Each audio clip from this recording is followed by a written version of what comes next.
अब तक हमने सेल साइकिल की कंप्लीट बात कर ली कि उसकी लाइफ कैसी होती है, वो कैसे डिवाइड करता है, कैसे 1 से 2 में डिवीजन होती है, माइटोसिस कैसे होता है, मियोसिस कैसे होता है। बट अभी तक हमने सेल डेथ की बात नहीं की। There are cells that die either naturally और either in result of certain malfunctions, cancers और वुंड्स वगैरह। तो उसके लिए अब हम डिस्कस करेंगे apoptosis and necrosis. Apoptosis and necrosis जो हैं वो सेल डेथ के 2 प्रोसेसेस हैं, जिनमें से एक नेचुरल है and the other one can be harmful. अब कौन सा क्या है, for that we have to look at these carefully. Apoptosis program cell death की एक टाइप है। सो अब ये गेस कर ही लें कि this one is a natural phenomenon. हमारे बहुत से सेल्स हैं दैट डाई एवरी डे, सो उन सेल्स को प्रॉपरली डिस्कार्ड भी तो करना होता है, इसीलिए एपोप्टोसिस एग्जिस्ट करती है। अब एपोप्टोसिस में होता ये है कि cell shrinks and loses its shape, क्योंकि सेल का साइटोस्केलेटन जो है वो डिस्ट्रॉय हो जाता है with the help of some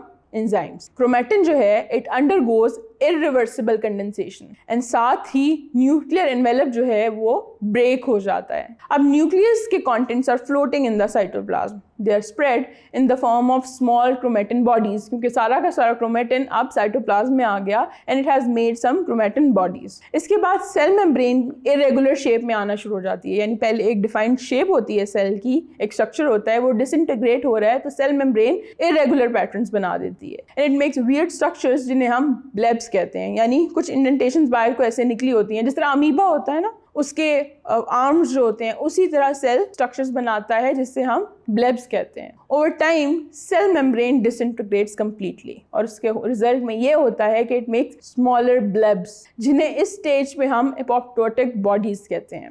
And these are later phagocytosed by your phagocytic cells like white blood cells. आपके white blood cells में ये कैपेबिलिटी होती है कि वो जो ये आपका सेल डेब्री है, जो कि डेड सेल्स के कुछ रिमेनिंग पार्ट्स हैं, उसको phagocytose करके प्रॉपरली डिस्कार्ड कर सके। Apoptosis can occur when the cell is damaged or undergoes stress conditions. अब एपोप्टोसिस जो है उसका काम है कि उसने डैमेज सेल को रिमूव करना है ताकि वो प्रिवेंट कर सके कि उसे फर्दर न्यूट्रिएंट्स ना मिलें, ताकि बॉडी के जो न्यूट्रिएंट्स हैं वो एक ऐसे सेल पे ना वेस्ट हों who is going to die और who is not functioning properly. और ये भी हो सकता है कि एपोप्टोसिस के थ्रू जो इन्फेक्शन है उसको भी रोका जा सकता है, कि अगर कोई सेल इन्फेक्टेड है तो it sends some certain messages to phagocytic cells और वो आके उस सेल को फैगोसाइटोज कर देते हैं और सिस्टम से रिमूव कर देते हैं। एपोप्टोसिस के कुछ और एडवांटेजेस भी हैं। उसकी एक बड़ी इंटरेस्टिंग एग्जांपल है कि जो हमारे ये हाथ होते हैं, जो हमारे डिजिट्स होते हैं, ये उंगलियों कहते हैं डिजिट्स, डेवलपमेंट के दौरान ये डिजिट्स ऐसे अलग नहीं होते, इनके दरमियान मेम्ब्रेन्स होती हैं। वो मेम्ब्रेन्स यहाँ से पूरी जुड़ी होती हैं, वो इस तरह से हार्ट डेवलप होता है। फिर उसके बाद एपोप्टोसिस होती है उन मेम्ब्रेन्स की, तो वो मेम्ब्रेन्स दरमियान में से रिमूव हो जाती हैं और हमारी fingers we can move them like this, अलग से बिल्कुल। तो एपोप्टोसिस जो है वो डेवलपमेंट में भी सर्टेन रोल्स प्ले करती है इसी तरह के डिजिट्स को सेपरेट करती है, और भी इस तरह के रोल्स हैं। उसके बाद बारी आ जाती है नेक्रोसिस की। अब necrosis is the accidental death of cells and living tissues. Necrosis जो है वो उतना सीक्वेंशियल नहीं है जितना एपोप्टोसिस होता है, उतने सीक्वेंस में चीज़ें डिसइंटीग्रेट नहीं हो रही होती, बिकॉज ये एक्सीडेंटल डेथ है। There are many causes of necrosis, जिसमें इंजरी भी हो सकती है, इन्फेक्शन भी हो सकता है और इनफैक्ट कैंसर भी हो सकता है।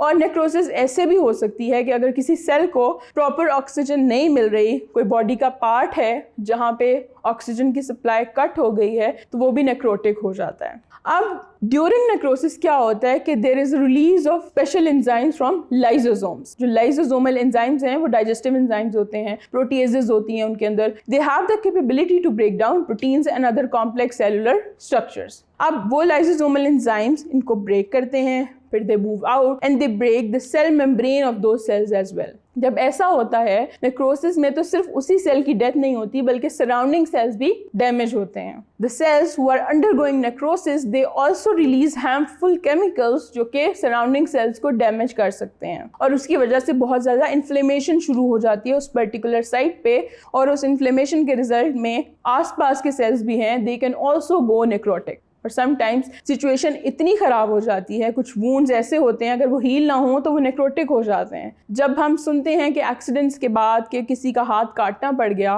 कोई ऐसा वूंड था जो हील नहीं हो रहा था, और डायबिटिक कुछ पेशेंट्स होते हैं उनमें भी ये प्रॉब्लम होता है कि उनके वूंड्स हील नहीं होते तो वो पोर्शन बॉडी का रिमूव करना पड़ता है। वो इसी वजह से होता है कि अक्सर औकात इट गोज नेक्रोटिक, और अगर हम उसको बॉडी के साथ जुड़ा रहने दें वो चीज़ पूरी बॉडी तक फैल सकती है। So that's how dangerous necrosis is.